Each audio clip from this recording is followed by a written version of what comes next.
What's up everyone, welcome back to another video with the Millennial Finance. Crypto has been on a massive boom, with it being a rising tide lifting all boats. I've been thinking to myself though, is Bitcoin really the best cryptocurrency to invest in? Let's find out. Cha-ching! So the last time we did a crypto video was in June of last year. Look at it. RM 40,000 ringgit for 1 Bitcoin. Today, 1 Bitcoin is worth 60,000 US dollars, meaning it's more expensive in US dollars today than it was in Malaysian ringgit back then. If only we YOLO'd all our money in Bitcoin, I'd be sitting comfortably driving around in my brand new Lamborghini. I didn't YOLO, I only put a bit of money in, so I made a bit of money, but it's nothing that was really life-changing. In November of 2020, I decided that I wanted to diversify my crypto holdings a bit, so I put in 200 ringgit or roughly around 50 US dollars into Ethereum. Now you must be thinking, why so little money? Well, to be completely honest, I didn't even know what Ethereum was. I had no idea what the blockchain was or the Ethereum network, so I was just putting my money there as some sort of diversification towards my investments in Bitcoin. I thought that it was just the same as Bitcoin, so that was stupid of me.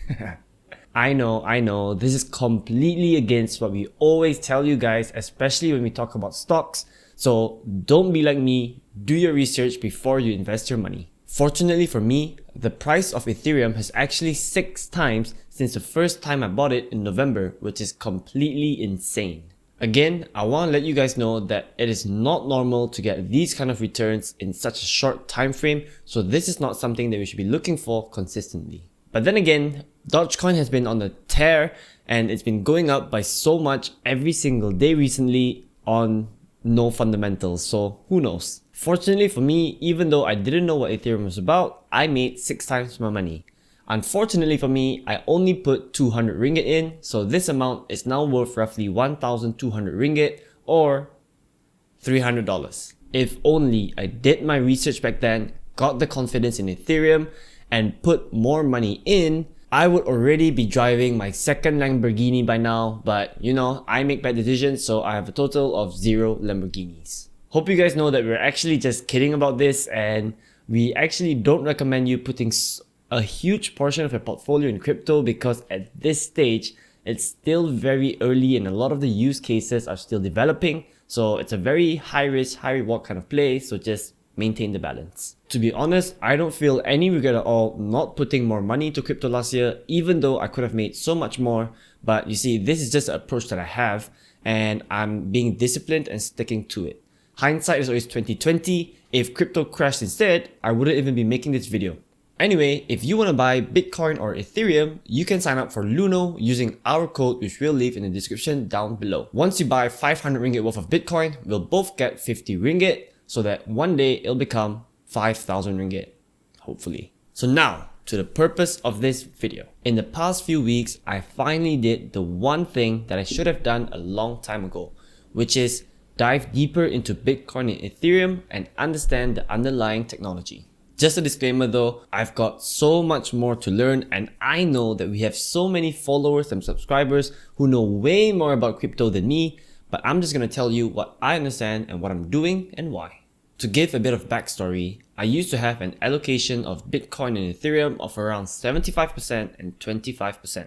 On the 6th of April 2021, I decided to sell 25% of my Bitcoin to move into Ethereum. Looking back, that was probably a dumb choice because Bitcoin has gone up since then. I sold it around 244,000 ringgit. Now it's above 260,000 ringgit, I think. Then again, doesn't matter. Hindsight is 2020. Always remember that. Anyway, I did this because after doing my research on Ethereum, I finally understood about the blockchain, the applications that can work on it, and I believe that the potential here is massive. Whilst Bitcoin is the largest cryptocurrency by market cap, I really believe that this is being put down to it being the most mainstream kind of cryptocurrency where everybody knows about it. And you know, if you want to diversify your holdings into crypto for the first time, you're probably going to buy Bitcoin. I mean, nearly everyone and their moms already know about Bitcoin at this time, but not many of them know about Ethereum, Cardano, Polkadot, and the thousands of other cryptocurrencies that are out there. So to start things off, I need to explain what Bitcoin is all about. It was made to be a digital store of value, with many people calling it the digital gold, and for good reason. People use it as an inflation hedge, and they believe that one day Bitcoin will be adopted wide and they can use it as a form of transaction. I mean, even Tesla has started to accept purchases of their car in Bitcoin, so that's cool. However, there isn't much purpose beyond this. Now, I'm not saying that this is a bad thing, and I would still choose Bitcoin over gold any given day. However, being a store of value, the price will only go up based on what people think it's worth. There's no added value to this compared to fiat currency or gold because, they all just do the same thing. It's meant to be a store of value and for transaction purposes. Bitcoin's rise is also due to the fact that it's decentralized and there's no one governing authority that can increase its supply artificially like how Jerome Powell does it at the Fed. Compare this to Ether and the Ethereum network, where there's a whole suite of use cases that it can be used for other than being a form of transaction.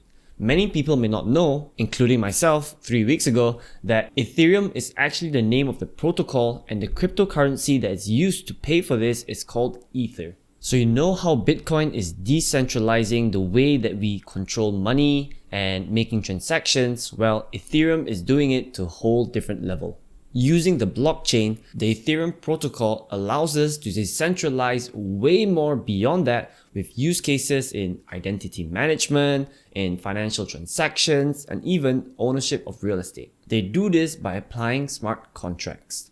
It's essentially an agreement between two or maybe even more parties that executes a contract as long as the requirements are met, and it's all done automatically on the blockchain. For example, let me explain this in a simpler way in the context of travel insurance. Usually, people buy this because they want to be compensated if their flights are delayed or cancelled. Let's say I want to go travel, I've bought travel insurance, and then my flight eventually gets delayed. To get compensated for it, the insurance company will have to do some validation and some authenticity with the maybe flight provider before paying out the money to me. All of these processes takes time because it's done manually and it needs to be reviewed. If this contract between me and the insurance provider was placed on the blockchain instead, it would make things significantly faster and easier to execute. A delay or cancellation of a flight will automatically trigger the insurance company to transfer the money to my bank account because the smart contract that we made on the blockchain has been fulfilled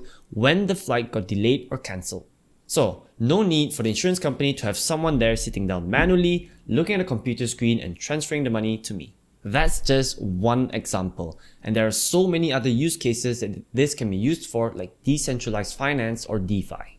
The blockchain can verify ownership of assets because all transactions are being recorded and stored where nothing can be faked or even changed. The ownership of these assets can all be recorded on the blockchain because every transaction is being tracked. Imagine us nowadays when we want to buy stocks. Maybe we go on Rakuten and then there's a trading hour between 9 to 5 p.m. because this is when the Bursa marketplace works and they need this middleman to match the buyers and the sellers. If everything was on the blockchain one day, maybe we don't even need the middleman anymore. Maybe if I buy a stock from my brother and this can be recorded on the blockchain, I can do it anytime I want, 24/7.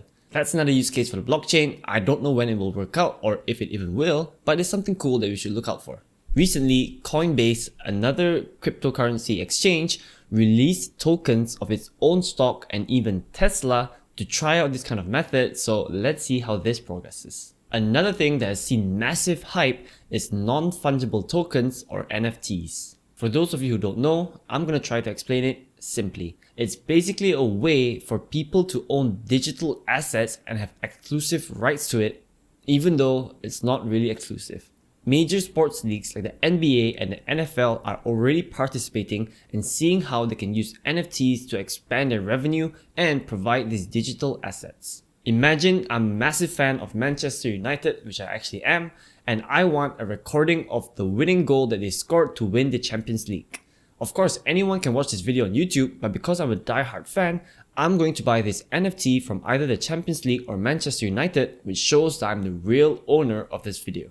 Personally, I don't see the value in it and I would never pay so much money for it, but it works in the same way as art. There's some sort of prestige to knowing that you own the original asset, but that's not something for me. If I wanted something, I'll just Google or YouTube it and watch it there. So recently, Jack Dorsey, the founder and CEO of both Twitter and Square, sold his first ever tweet as an NFT for $2.9 million.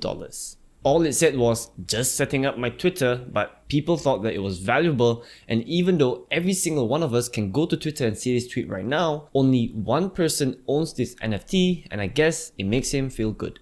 I don't get why people would do this, but I guess it's just because I'm not that kind of guy. All I know is, people see the value of owning things exclusively, and in the world of digitalization, NFTs provide that. And guess where all of this is run? Who verifies the legitimacy and ownership of these $1 million NFTs? They're all done on the blockchain, with the majority of it being run on the Ethereum network. This means I can't simply go and claim that I own Jack Dorsey's first tweet, because it's all being recorded in the blockchain and everyone knows that there's only one owner to it. When he sells this to someone else, this again gets recorded on the blockchain and the ownership changes to this next person. Even major artists are starting to see the value of all of this. Kings of Leon became the first ever band to release their new album in the form of an NFT. Through decentralization, they have much more control over their asset, which used to be managed by middlemen that took a large cut of their revenue. Those of their fans who bought this album through NFTs get some extra special perks. Also, they released a limited amount of something they call golden tickets, which allows the owners to have a meet and greet with the band and attend a real-world concert. And how do they verify all of this? Through the blockchain, of course. These tickets can be bought and sold however they like because, again, all these transactions are being recorded on the blockchain. The Ether cryptocurrency then comes into play because people need it to buy these NFTs. So with all these use cases, it only makes sense that there is more transactions every single day with Ethereum than Bitcoin. In fact, Ethereum has 4 times more transactions than Bitcoin every single day, with it reaching over 1 million. Another thing when you look at these charts is that this number is going up steadily as time goes up compared to Bitcoin, which is sort of flatlining. So the bull case for Ethereum is basically for things to continue getting decentralized and for the Ethereum protocol to power it. There are other blockchains out there, with a very popular one, something that I've been following, called Cardano. In fact, this is even more advanced and they dub it Blockchain 3.0. After doing some quick high-level research, people in the crypto space seems to have this consensus. While Cardano or any of the other altcoins could one day overtake Ethereum, at this point, Ethereum is just way ahead of them in terms of applications and use cases. And this is because there's already so many decentralized applications or dApps that's already built on the Ethereum protocol, which means there is a much better amount of use cases that's currently being used for. Having said this, of course, this is one of the risks of owning Ethereum. One day it might be overpowered by something like Cardano, or maybe even Bitcoin decides to participate in these smart contracts. We'll never know. Another major concern for both Bitcoin and Ethereum is the fact that it causes harm to the environment because all of these transactions that are being recorded on the blocks are using up a lot of electricity. However, this will all change for Ethereum once Ethereum 2.0 is launched. They are changing from a proof of work model to a proof of stake.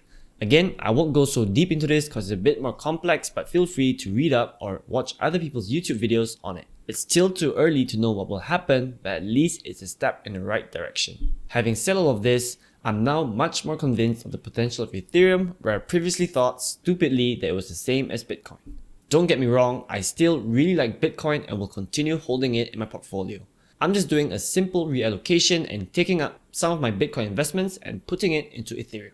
In terms of when I'm buying, I honestly have no idea how to value cryptocurrencies based on their fundamental value. So I'm using pure technical analysis and I'm actually still holding on to the money that I got from selling my Bitcoin, waiting to buy Ethereum based on my target prices. If you guys want to know how to use technical analysis to time your entries, you can watch our video, which we'll leave up here, that we just posted last week. If you guys want to buy Bitcoin or Ethereum, you can sign up for Luno and use our code, which we'll leave in the description down below. Once you buy 500 ringgit worth of Bitcoin, we'll both get 50 ringgit and we'll all be riding on our Lamborghinis one day. Give us a big thumbs up if you enjoyed this video and subscribe to our channel if you haven't already. See you guys in the next one. Peace out.